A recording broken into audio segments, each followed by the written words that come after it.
I'm delighted to be joined by its director, writer, actor, superstar. That's Mario Van Peebles. Hello, Mario. How are you? I'm good, brother. How you doing?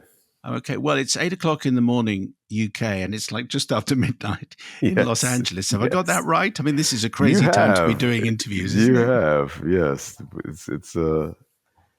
I got up for it though because I'm looking forward to talking to you guys. Oh, okay. Well, that's very kind because I'm on coffee, but I was imagining you might be on wine or something. It's very nice for you to get up and to spend some time with us. There is a BFI season in London, Black Rodeo, a history of the African American Western, which is fascinating. Outlaw Posse is running a lot. Introduce us to Outlaw Posse, Mario. Tell us where we are here. Yeah. So Outlaw Posse is takes place in 1908. The the real Wild Wild West, not the one we saw in the early westerns, was a fabulously integrated, dynamic place where the Chinese built the railroad. The first 44 settlers off Los Angeles, 26 were African American. The Native Americans gave us everything.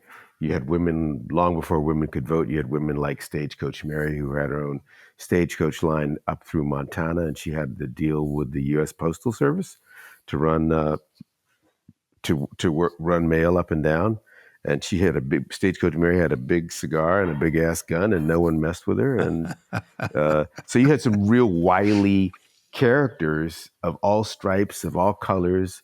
And in the early westerns, we didn't see that. So if you watch the early western in the 50s, if you were Chinese, you were the deferential houseboy Hop Sing. If you were uh, Mexican, you were the oily bandit. They didn't need no stinking badges. If you were a woman, you were pale and frail and needed rescuing. And if you were black, you were scared and shuffling. So to the servant class, you were, you were marginalized. And the only good engine was a dead engine.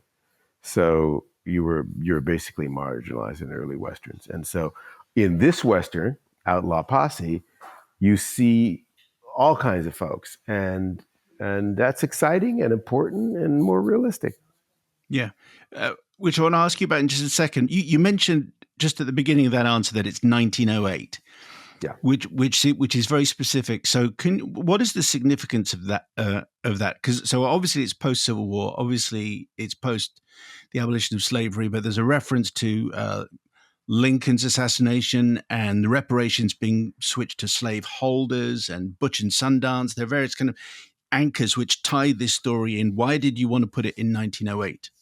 Well, also, you had some very interesting characters like the heavyweight champion, soon to be Jack Johnson. Yeah.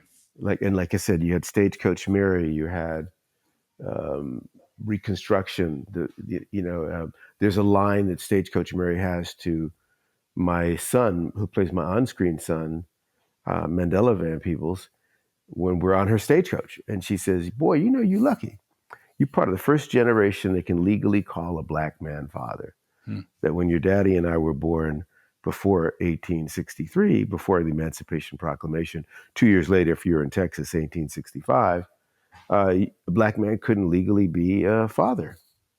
The slave owner, white slave owner, made all the decisions for the child. So we couldn't even get our dedication game going until after 1865, to some degree. If you were a person of color, if you were a black man of color, basically. And so I thought this was a really, really interesting time. I also thought that, there's the old thing, le plus ça change, le plus ça reste le même. History doesn't always just repeat itself, but it does rhyme. And that America is so crazy and divided now, but we've been more so even before, and we overcame. So I thought it was an interesting time to go back to the Old West and remind us of where we had come from. And there's the line that my character says that, um, you know, he's Stagecoach Mary says, "Do you remember your father?" And I said, "Yeah, they hung him for trying to teach me how to read. Then they told me to call a old white priest father, to call the slave owner master, and said by law I had to take the slave master's last name. So I knew with all them silly ass laws, I was going to be an outlaw for sure." Mm. because when the laws are unjust, the just are outlaws. And so my character basically says slavery is legal, taking Native American land is legal, cutting down the forest is legal, not letting women vote is legal. When the laws are unjust, the just are outlaws. And so we find out that this particular group of outlaws is not only robbing banks, but they're robbing banks to get reparations and then giving out the bank money often to folks, all kinds of folks.